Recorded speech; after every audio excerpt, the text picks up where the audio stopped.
Well, here we are assembled, and that is the gravestone, isn't it? Yes. Yes. R.S. Draper. What are your memories of that terrible day? One of shock, actually. Yeah. Of hearing the tremendous bang as the craft came down. Although we were told it was a Spitfire, I went home thinking it was the Luftwaffe. Really? I really did. Because yes. you thought it was an attack? Yes. What are your thoughts now about this brave man? I think about him a lot. Really? I really do. Yes, I do. It's quite moving. It brings it back. Yeah. It brings it back. It is It's quite moving. If it hadn't have been for this man, none of our children would have been born, and their children wouldn't have been born. It would have had such ramifications. You can't express it in the same way as you can feel it. Our young days were taken up with the Spitfire. Yeah. You looked out of the school and you would see them taking off, circling round, landing, you'd count them back in. So all of you feel that you do really owe your lives to this man? 100%, yes. yeah. Without shadow of a doubt. Absolutely. If he'd have been a few feet higher, he would have It'd gone have through the been smashed window. through the school. Yes. Yes. So that's why you keep remembering it. It's such a... Indeed. It's, Oh, it yes. Yes. I think also what is sort of striking for you at your age is that this man was 29, wasn't he, when he died? Yes. That's quite something, isn't it? A youngster, it is. a young man, Yeah, a young whole man. life in front of him. He gave his life away. Well, not for nothing, for us. No. For us. Yes. For us, really.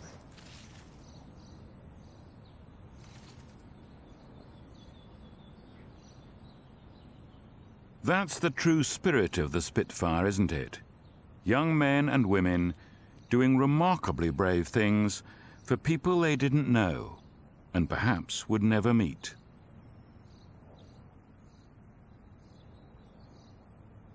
Jim and his fellow classmates certainly haven't forgotten.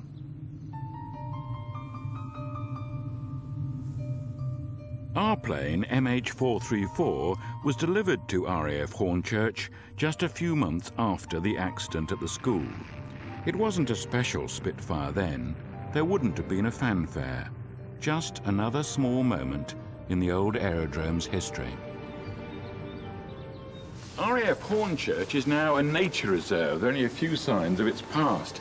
I came here in the 1960s as an RAF cadet, anxious to get a flying scholarship, and that's how I learned how to fly.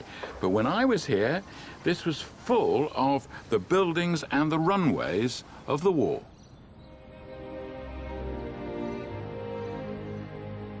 Like many aerodromes around London, air raids were common, especially in the late summer of 1940. A teleprinter operator, Joy Caldwell, was just 19 when she reported for duty here at RAF Hornchurch. In total, in that 3 months of the Battle of Britain, we had 20 air raids on Hornchurch Airfield. One night we had a landmine came down.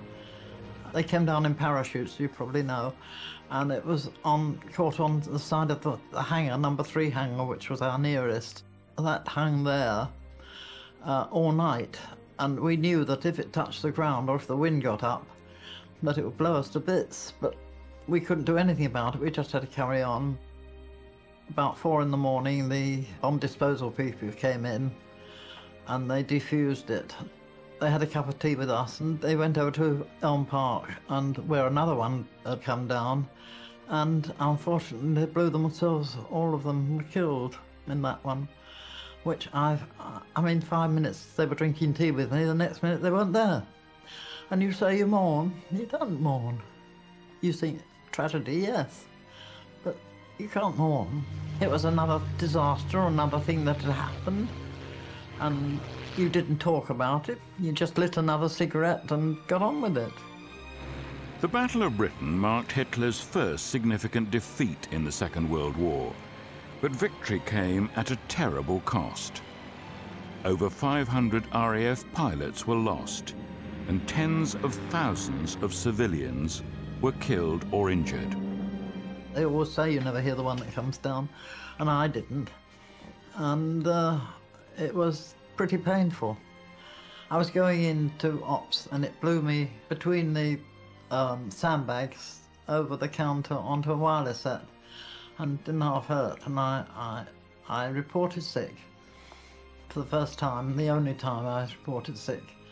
And the MO said, "Oh, I've got plenty of dead round here. Just lean against the radiator for 48 hours and then you're back on duty."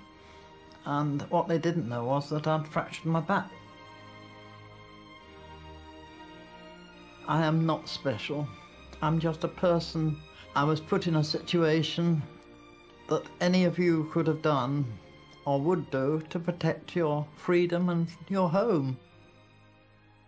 And you would have done the same. Any of you would have done the same. Joy was working at Hornchurch on September the 8th, 1943, when her colleague, Flight Lieutenant Pat Lardner-Burke, climbed into his Spitfire on the first of his 3 flights that day. It was 08:45 hours, and MH434 was part of a larger wing that were acting as high cover for 72 Allied marauders as they headed for targets in Lille. They were attacked by 10 to 12 Focke-Wulf 190s, but the wing continued its escort. They lost one of their Spitfires, but Lardner-Burke got his plane home safely. The excitement was enormous, enormous. And I mean, I always found that when I came back, although it might be cold, I was still sweating. You've got to love it, because you went into combat daily with it together, you and that aeroplane. My Spitfire and me. At 13:45, Lardner and his plane were back in the sky again, this time providing cover for 12 Venturas on their way to Abbeville. They flew over France at just 2,000 feet, climbing to a height of 22,000. Soon, they came across 12 Fokkers. It looked like they hadn't been spotted and dived to attack.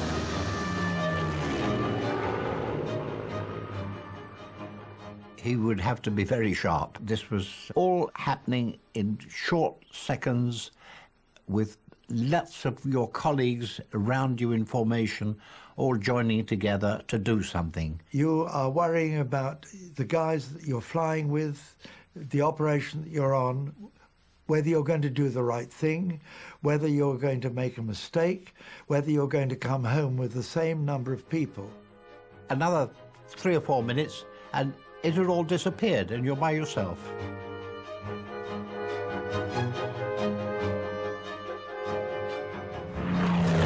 The Focke-Wulf 190s broke formation, and 222 Squadron only managed to hit one of the enemy aircraft. Lardner-Burke was back in Hornchurch just after 3 o'clock. You watched the Spitfires being refueled, rearmed, bullet holes patched, everybody working like mad, and then the phone would go, and you think, God, this is a quick one. We've only been on the deck an hour and a half, 2 hours, and off you'd go again. You would be exhausted, but you had a certain sort of feeling of unity with the others in your squadron. They were an amazing bunch of guys. You should have met them. Just before 6 in the evening, 222 Squadron spotted 12 Messerschmitt 109s. Lardner-Burke and another 222 pilot opened fire, and black smoke was seen bellowing from the plane. Lardner-Burke